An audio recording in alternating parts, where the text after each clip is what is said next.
اعوذ باللہ من الشیطان الرجیم بسم اللہ الرحمن الرحیم اللہم صلی علی سیدنا محمد وعلی آل سیدنا محمد وبارک وسلم۔ اچھا جی، پارہ نمبر 11 اور آگے شروع ہوتی ہے سورہ یونس۔ سورہ یونس میں اللہ تعالیٰ نے شروع میں یہ فرمایا کہ یہ آیات ہیں کتاب حکیم کی، کیا تمہیں اس بات پر تعجب ہے کہ نبی سارے مردوں میں سے آئے؟ خوشخبری ہے اہل یقین کو۔ منکروں نے کہا یہ جادو ہے۔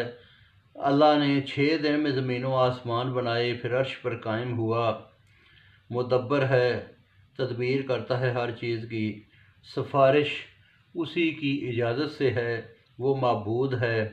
غور کرو، اسی کی طرف جانا ہے، اس کا وعدہ سچا ہے، اس کو جس طرح اس نے پہلے بنایا اسی طرح وہ پھر دہرائے گا، زندہ کرے گا۔ نیک اعمال کے بدلے کو منکروں کو مار اور کھولتا پانی ملے گا۔ وہی ہے جس نے سورج کو چمکدار بنایا، چاند کو اجالا بنایا، منزلیں رکھی تاکہ تم حساب کر لیا کرو۔ تدبیر سے سارا کچھ بنایا، سمجھ والوں کے لیے نشانیاں ہیں۔ زمین و آسمان، رات کا بدلنا متقیوں کو نشانیاں ہیں۔ جو اللہ تعالیٰ سے ملنے کی امید نہیں رکھتے اور دنیا کی زندگی پر راضی ہیں، قدرتوں سے اس کی وہ بے خبر رہتے ہیں، ان کو آگ کا ٹھکانہ ملے گا۔ اہل یقین، اہل عمل کو نہروں والی جنت ملے گی۔ دعا کریں گے کہ یا اللہ پاک ہے تیری ذات، ان سے اللہ تعالیٰ کی ملاقات ہوگی، ان کے اوپر سلام ہوگا۔ یہ دعا کریں گے کہ تعریف صرف رب العالمین کے لیے ہے۔ اگر بھلائی کی طرح جلد عذاب آ جائے تو سارے مر جائیں، کوئی بھی نہ بچے۔ نا امیدوں کو شرارت میں بہکتا چھوڑ رکھتے ہیں، جب کبھی بیٹھے کھڑے تکلیف آئے اور جب دور کر دیں تو ایسے ہو جاتے ہیں کہ جیسے اس کو کبھی پکارا ہی نہیں تھا۔ یہ بے لحاظ لوگوں کا طریقہ ہے۔ ظالموں کو پہلے بھی کھپا دیا تھا، جب رسولوں کو نہ مانا پھر تمہیں زمین میں خلیفہ بنایا۔ رجوع نہ رکھنے والوں کو جب قرآن سنایا جائے کہتے ہیں کہ اور قرآن لایا، اس کو بدل۔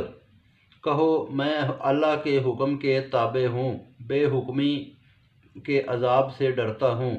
خدا کو منظور نہ ہوتا تو قرآن نہ پڑھتا، یعنی کہ جس طرح سے نبی پاک پہ جس طرح قرآن پاک آیا، ایک ایک آیت آپ نے اسی طرح سے لوگوں کو سنائی۔ تم کو خبر نہ ہوتی کیونکہ اس سے پہلے میں تم میں ایک عرصہ گزار چکا ہوں، تم کیوں نہیں سمجھتے؟ آپ سرکار نے فرمایا کہ پہلے میں 40 سال تم لوگوں میں رہا، جب رسالت کا میں نے اعلان نبوت نہیں کیا تھا، اس وقت میں قرآن نہیں سناتا تھا، جب وحی آتی ہے تو سناتا ہوں۔ اس سے بڑا ظالم کون جو خدا کی آیات کو جھٹلائے یا جھوٹ باندھے خدا پر؟ گنہگاروں کا بلا شبہ بھلا نہیں۔